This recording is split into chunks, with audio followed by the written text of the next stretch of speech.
mootummaan amma jiru keessa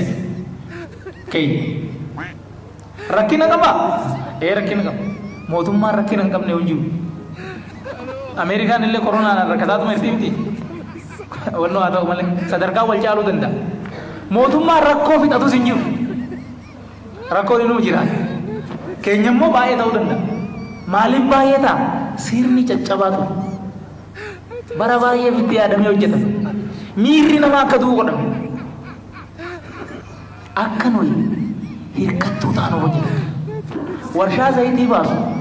magaala keenya keessa ture akka kufu godhamee zayitiin ala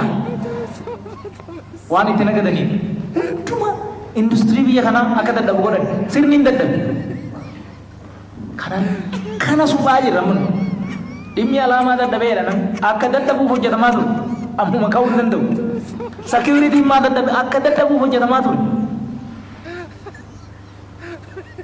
barnoonni maa dadhabe akka dadhabuuf fayyaan maa dadhabe akka dadhabuuf an hojjetamaa ture soo kanaa wanni keessa jiru guddaan fooyyessuu muluu qabu soo mootummaan keenya erga jettanii booda qabatanii bakka hin hanqate sirreessuuf wajjin hojjechuu qabu abaaruun hin ta'an makka kalee namoonni gariin odoo namni daabboo barbaadu ala jiru maaliif paarkiin ijaaramaa maal godha hiyyeessaaf paarkiin hin jedhu warri yaadu jira jechuudha kun maalinni sammuu hiyyoomeen hoggaa yaadan waanuma hiyyummaa garagadaan malee wanni gurguddaan ati hojjettu hiyyummaa hir'isuu keessatti qooda inni qabu arguu hin danda'an kun piroojeektiin kun tokkoffaa nama baay'eedhaaf carraa hojii baneera achi keessatti namni buna gurguru jira namni reestaaworantii qabaatiin jira daakkiin bishaanii hin jiraata suuraadhaaf hin seenama waan baay'eedha wanni achi keessatti namni hojiin carraan hojii achi keessatti uumamu jechuudha so nama baay'eetu achirra nyaata biddeena nyaata daabboodha jechuudha innu wanni kun wanni achi tolfame sun daabboodha mataan isaa daabboo jedhan isaan garuu daabboo bakka biraa malee akka kun daabboo ta'e arguu hin danda'an lammaffaa namni bakka kana seenu fagoodhaa dhufee seenu alarraa namni dhufee ilaala waan kana doolaara fidee dhufe kaffallee kan seenu tikeettiin hin gurguramu birrii dachirraa galiitu argama biyya keessa kasilaa namni yookaan Dubaayii dhaqu kan yookaan immoo bakka biraa Shaangaay Taayiwaan achi deemna jedhu waan bareeda waan sangitu asitti argatee waan ta'eef horiin biyya kanaa doolaarri biyya kanaa waan biraatitti waan hin malletti hin qisaasamu asumatti hafa jechuudha horiin biyya kanaa asumatti hafa gatii salphaadhaan asitti bashannanuu hin danda'a maatii ofii wajjin namni jechuudha kun hundumtuu galiidha mootummaadhaaf galiidha nama dhuunfatiif galiidha kun daabboo tolchaa jechuudha kun badhaadhina kan maal arge sammuu ta'e namni sammuun hiyyoome immoo badhaadhina kanan argu jechuudha. Kabiraa amma wanni goobanaan wal qabatus hubatamuu irra jira goobana dahaccee akka malletti nu hubachiisan warri kaan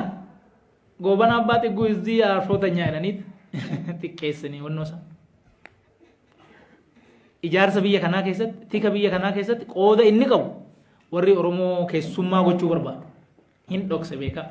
wannoosa Oromoon ammoo nama kana hin diinumse goobanni beekee godhe moo wallaalee godhe waan biraa ta'e nareeshiniin isaa seenessi isaa jijjiiramuu irra jira seenessi achirraa jal'ateet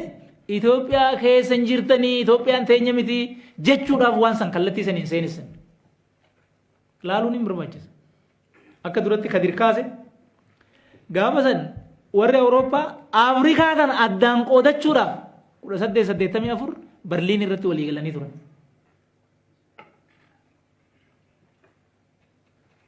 amma odoo gaafa san rakkoo jiru wajjinu goobanni faan asa Minilikis waliin ta'anii rakkoon uumameedha wanna isa waan goonu hin qabu haaluus hin dandeenye deebisuus hin dandeenye waan bade garuu immoo odoo gaafa san Oromoon gaaddisa tokko jala sassaabamuu baate maaltu ta'aa ture Wallagg Iluu Baaboor Jimma Sudaanitti cita ture lolli godhamee jira san qabachuuf warri mahadistii achas dhufe Booran ammoo gartokkee duruu Keeniyaatti gacciteera hin beektan